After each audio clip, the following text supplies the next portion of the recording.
forgot to tell you.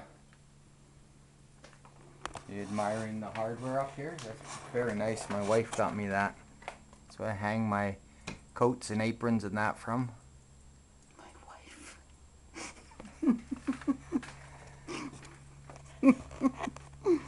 So we did this part all here without using a meat saw at all.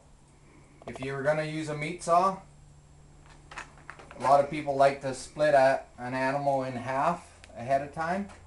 Then you just go right through the H-bone here and then down the spine and cut it all the way following the spine. Then you end up with two halves. And then to quarter it, leave a couple of ribs. Your choice, depending on the size of the animal. You leave 1 or 2 ribs onto it. On a deer, you just leave 1 rib. Come across here, and on the other side, 1 rib. So that gives you your hind there, hind quarter on that side, front quarter on this side here, and so forth here. And of course, with these others, if you were going to take it completely apart, it's just a matter of always just following the bone, finding the bone, and following it. Now,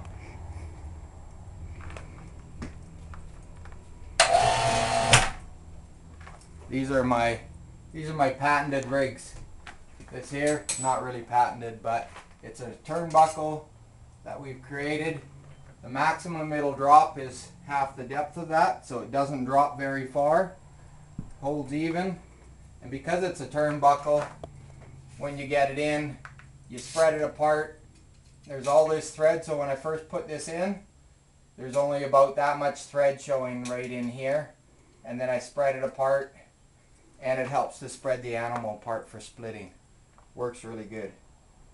But as you can see, pretty easy just to fit in between the bone, cut the tendon. Everything comes apart real easy. So you can do a whole animal up complete without using the meat saw at all on it if you want. If you were going to use the meat saw, you would cut right across this bone with the meat saw.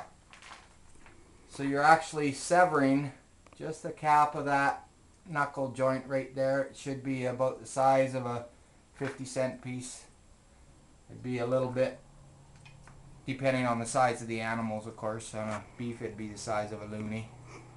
But that's where you take it across, and you've got that split out there. If you were cutting it on a bandsaw, then you could just cut across all the way along like this, and you'd get your round steaks coming off of there. If you're cutting this through the bandsaw, we would just whip this down along the ribs, the width of the loin, split it down there, and then you'd cut your steaks off of there. And those would be wing steaks with the bone in. This section here, where we took the tenderloins out, if you leave the tenderloins in and you cut it, then you end up with T-bone steak. So when I'll show you on the banjo, the shoulder blade, what you can get out of there as well, once we go into the house and show you on there. Okay. Which is better, boning out or boning Well, in? wild game it's always preferable to bone it out. Even a large moose, you can have it separated out pretty darn quick and cleaned up, so there's hardly anything left on it.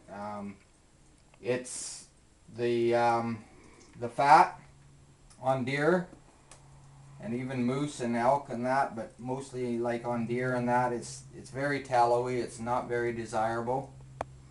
The marrow on the inside of these bones when you cut, it's pretty much the same way on domestic animals like beef. You get a lot of flavor out of that.